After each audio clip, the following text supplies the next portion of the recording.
I've always been a creature of habit, meticulous, precise. Some might even call it obsessive.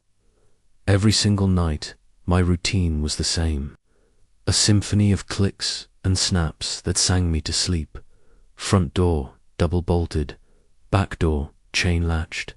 The sliding glass door to the patio, security bar in place. Then the windows, one by one. Downstairs first, starting with the living room and ending in the kitchen. Then upstairs, bedroom, guest room, bathroom. Each one checked, then double-checked. It was my ritual, my armor against the chaos of the outside world. I believed that if I was perfect, if my habits were flawless, I would be safe. I built my fortress of routine, brick by careful brick. So when I heard it, I knew it wasn't the house settling. It wasn't the wind. It was the soft, rhythmic sound of someone breathing, and it was right behind me. I was standing at the bathroom sink, midway through brushing my teeth.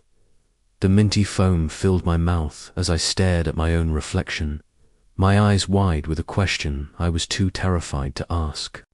How my heart hammered against my ribs, a frantic drumbeat in the sudden, suffocating silence.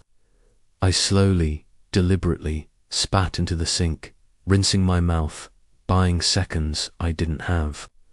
My eyes never left the mirror, and then the glass began to fog, not from my own breath, but from a presence just over my shoulder. A patch of condensation appeared, growing larger, blurring my reflection, and through that hazy veil, a shape materialized.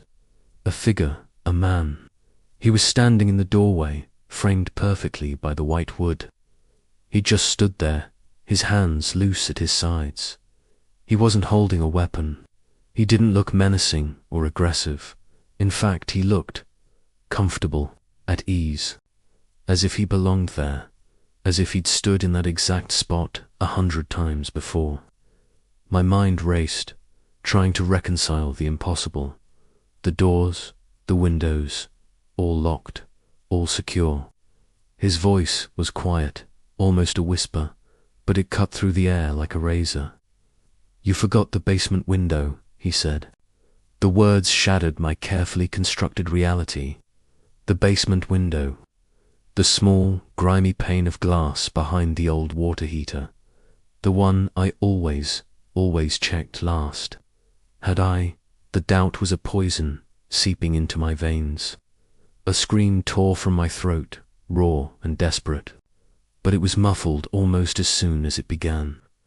A hand covered my mouth. It wasn't rough or violent.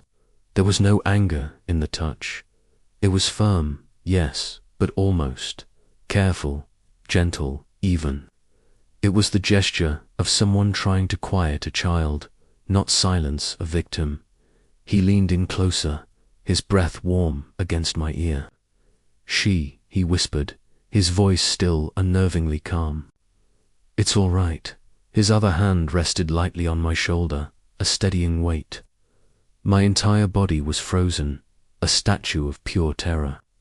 "I've watched you lock up for months," he continued, his voice a low murmur.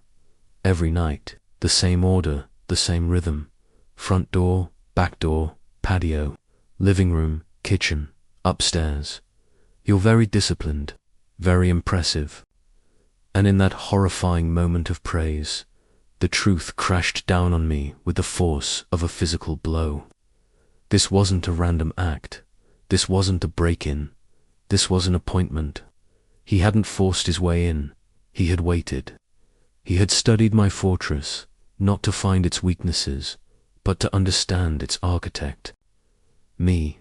He had learned my routines, my patterns, my every move. He knew me better than anyone. The police came, of course.